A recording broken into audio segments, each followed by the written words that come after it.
Easter dinner there, and we're just going to do the stuff that we've done. Like, probably in the past, like, few years, like, kind of since the pandemic and all that stuff, we sort of stopped doing it, but then we got used to just doing it ourselves at home. So this time we are inviting them into the process. How about yourself?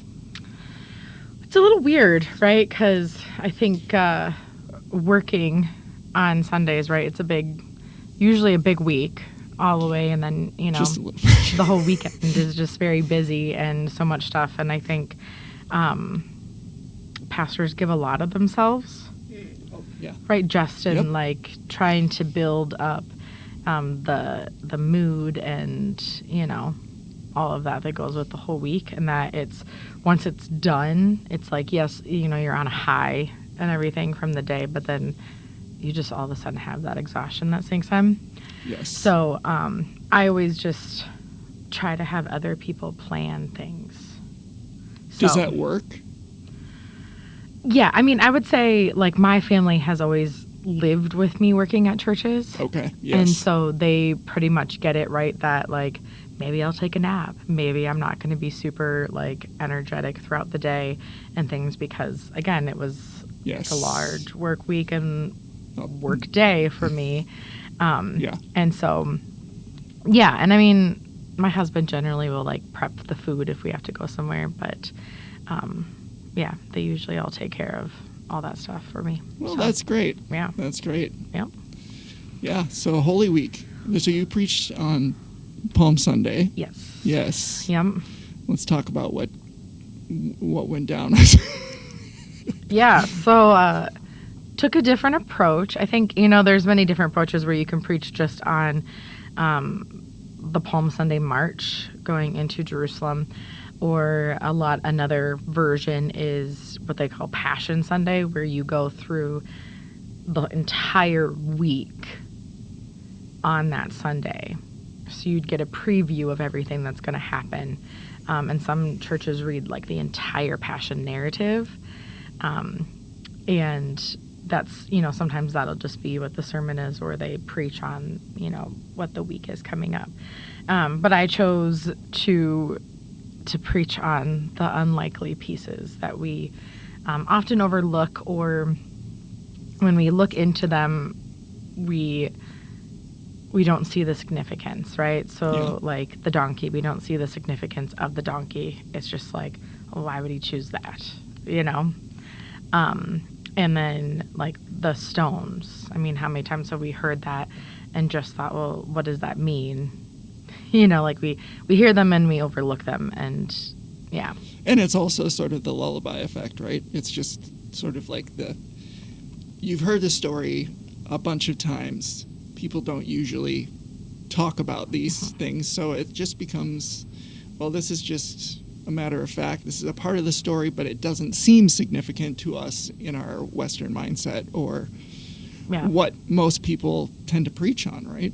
Well, yeah, and I mean, our big tradition is just that, like, having our own palm processionals with children and, you know, other people joining in different things and shouting Hosanna and singing all of those sort of uplifting songs as we come in, that sometimes that doesn't always fit with what's actually going on with the text, but that's the main part that we latch on to. We don't latch on to, you know, why are they throwing cloaks on the road? Why are they, you know, why did Jesus pick a donkey? Why does Jesus talk about stones? What else is happening in this larger picture of everything happening?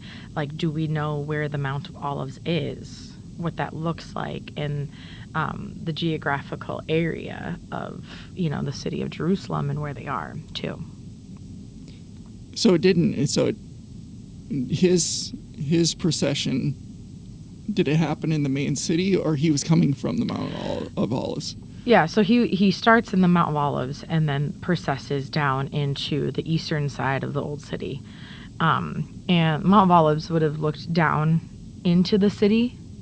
So it would have been pretty high up where you can see. Yeah, it's pretty high. So, yeah, you can see all of that. So, I mean, like, it's what we call the Old City now, right? You'd be able to see sort of that wall of what the old city is. Right. So, yeah. And that's where they started off. And I understand that there was also a big parade for the people that were ruling, right? Was that there was like dueling parades? This is what I've heard before. Yes. So, it's not a common thing that people know. And, I hinted at it on Sunday, right? The stark contrast of what this was. And so, in context of why we know the Roman rulers, why we know that they would have been doing this is more historical context and alternative texts that tell us, what they did. And so really it comes from that we're at the Passover. Yeah. And what that means is the Jews are getting together to celebrate God overthrowing Pharaoh. Well, what's Pharaoh? Pharaoh's the leader, right? Yes. Pharaoh's empire. Yes. Yep. And so we have the Roman leaders. We have the Roman Empire, which is what they're under now. And so it was very common for the leaders of the Roman Empire to come in, right? The Roman governor to come in, Pilate, from where they are, I don't want to say stationed, but where they live, right? So they're coming into the old city essentially to tell people, because there's some nervous and anxiousness on their side, but don't get any ideas. It's a show of strength, right? A show of strength, a show of power, show of occupation. Yeah. Don't get any ideas because you're not going to throw us. You're not going to overthrow us. Right. We're very powerful. Right. So they're coming in on the west side, and they're coming in with banners and soldiers and war drums and all these armed horses and all this, right? This big, extravagant, what we would call a triumphal entrance. Yeah. So they're coming in, and so I don't think that it's a coincidence that Jesus picks that day. Probably not. Of why he would come in. Right. And why there's a donkey chosen. And, everything I think is very well thought out, right? It's not just fulfilling this prophecy that he's going to ride in on a donkey. I think it is living into what it means to be a follower of Christ. Like, what is his main thing throughout all of it, right? And so I always think, like, people don't want to mix politics and religion. Right. But, our religion, our beliefs should drive what we think. Yeah. Right? Or what we want politicians and how our world to be ruled. Right. And so Jesus is very political. For him to ride in on a donkey, acting as if a king, a leader, at the same time while the actual power is, I think, is a very political statement that he's making. Yeah. I think it can be a form of protest that he's coming in, doing all of this stuff. But he's doing it different. So Jesus' big thing, right, was, I'm bringing the kingdom to you to be here on earth, and then tries to teach us a different way of living, what living in the kingdom looks like.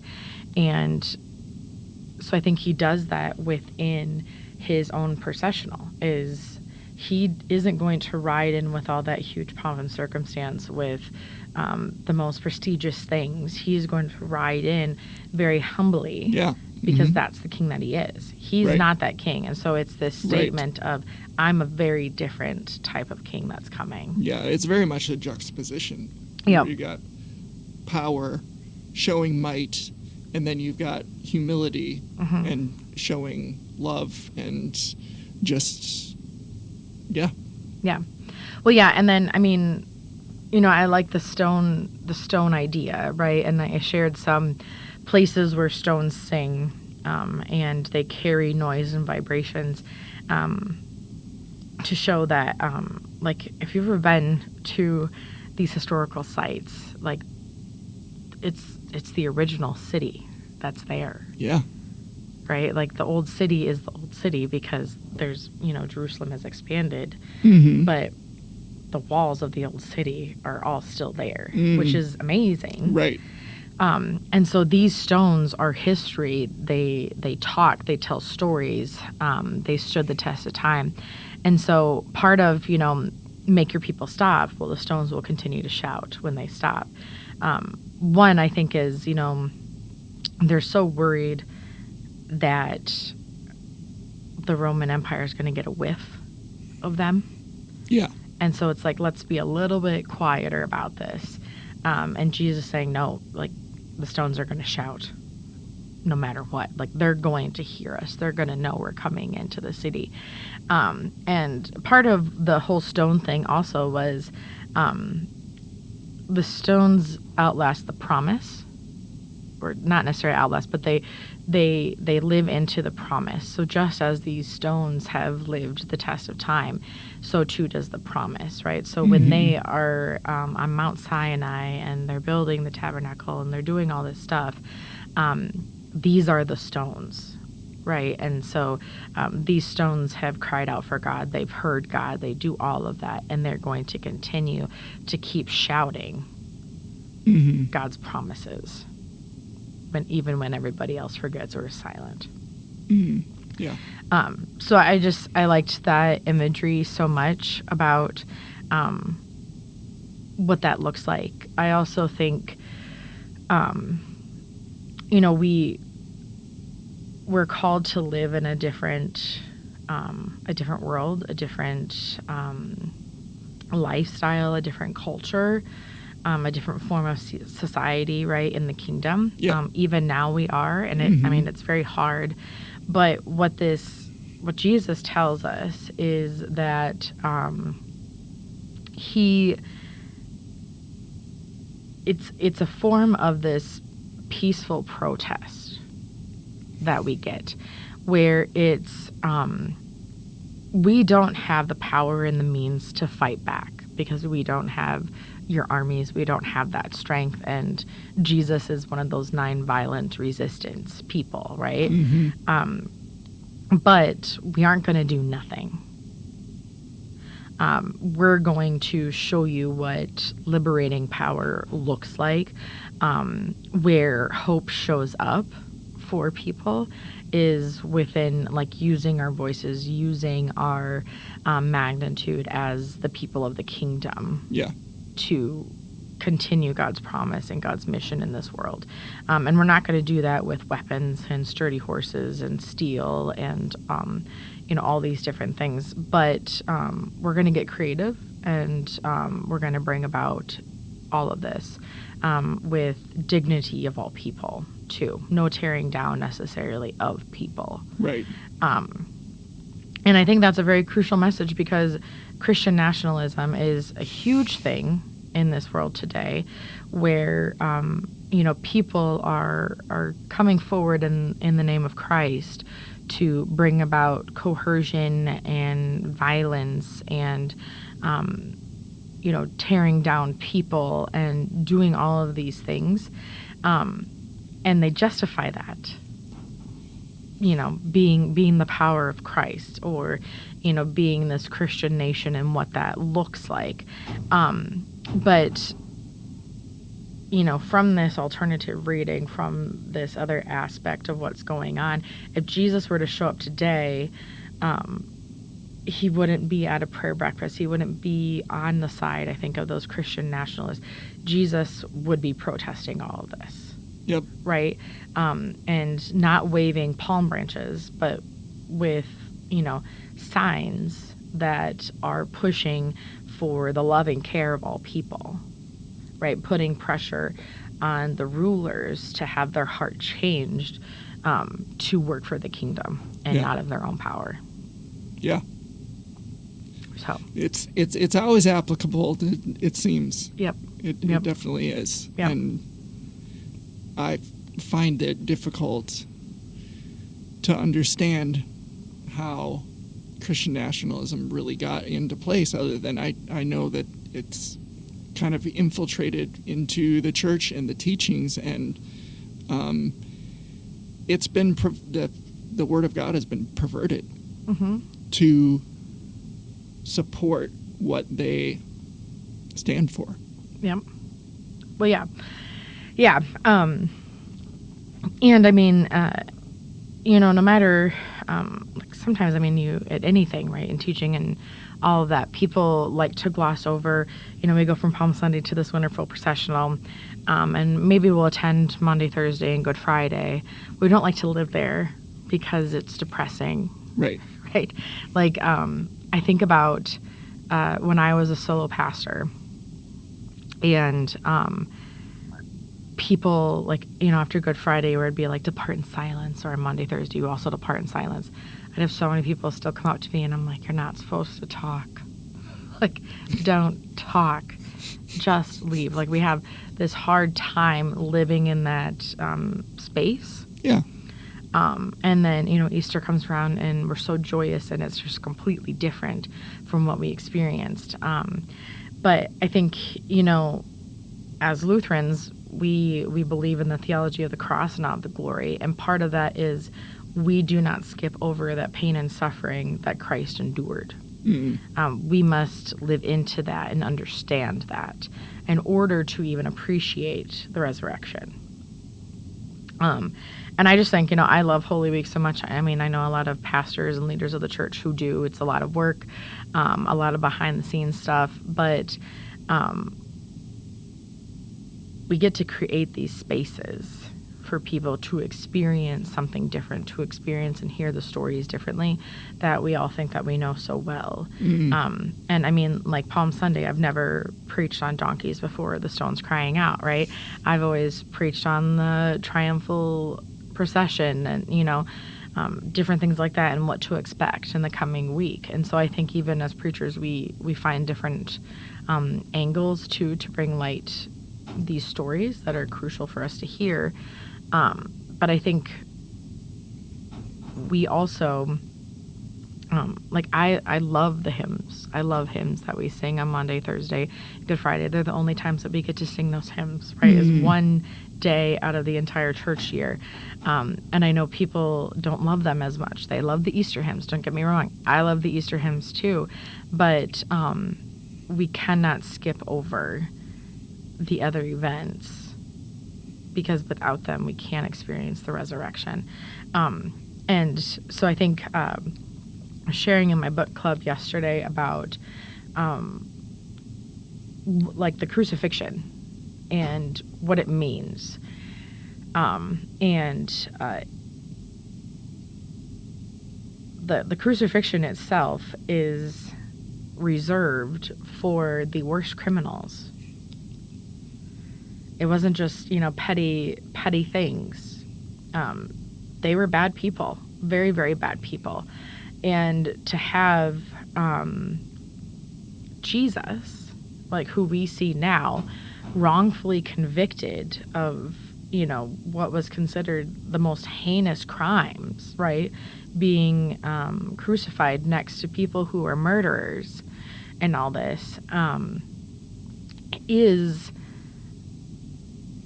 is another like political thing of pointing out the deep corruption of this empirical system. Yeah. Of, this is what this society, culture, this government, this type of system that you live into, this is what it does to people.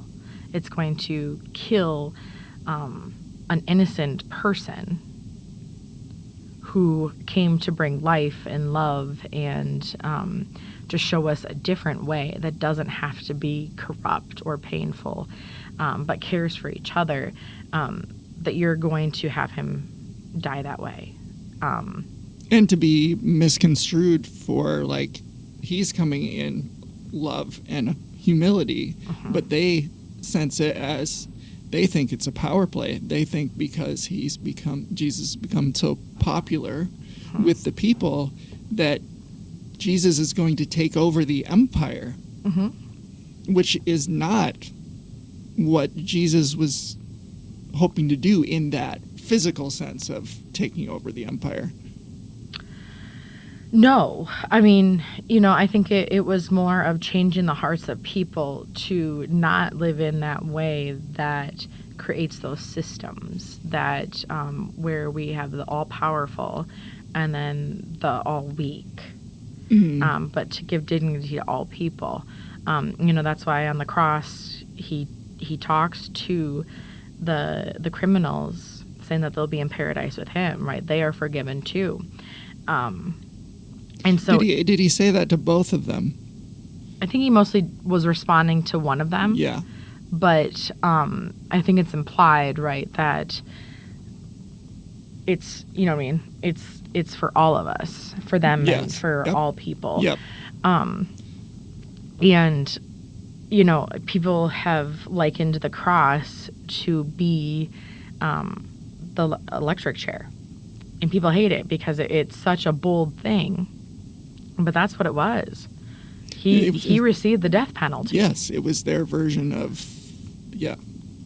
And so I think all of those things are deeply disturbing. I think that we miss the importance and the deep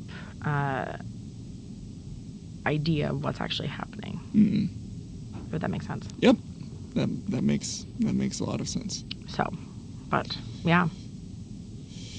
So, by the way, I enjoy music Mm-hmm. that's in minor key too. So, I'm there with you. Yep. There's something about it that hits the right way. I guess I don't know. Appeals to my whatever it is. Yep. Yep. But you were going to walk through more into, or were you? Are we finished here? Oh, I can walk into anything. What are you thinking? I mean, you were talking about that you were going to kind of walk into the rest of Holy Week. So thinking about Maundy, Thursday, Mm-hmm. And Good Friday. Mm-hmm. I mean, you did kind of touch on that, but what do you have to share about those? Any juicy little tidbits that you've got in there? Yeah, I think, Monday, Thursday, I definitely teach it when I teach Holy Communion to, elementary students taking it for the first time, that it really was like having that Passover meal. It wasn't this special meal, and it was just mundane, common elements on the table. And so I think that, whether it's baptism or communion or, oftentimes like the blind man, Jesus uses spit and mud. Yeah. Right. Yep. These earthly elements, that those are the things that God chooses to bring forth grace and mercy and the promise.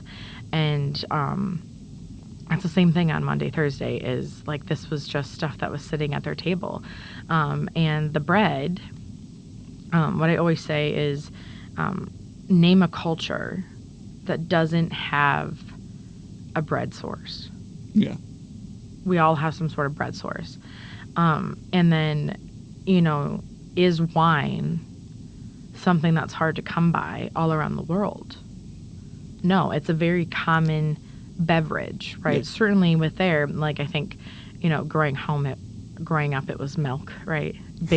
Big milk likes to have, those got milk things and make sure all the kids are drinking milk. Yeah. And so like that was the big thing growing up. Everybody had to drink milk at dinner. But so like that was what wine was. Right. You just drank wine because that was your common beverage. Because that was the safest route, because you didn't know, even with potentially with water, whether it was going to be, Yep. Whether it would make you sick or not. So it wasn't like, oh yeah, they're all winos, like that was the normal common beverage. Yep. Absolutely. And so, I mean, they're things that can be found all around the world, which means that every single person can have access to God's promises and God's salvation and God's forgiveness, no matter what.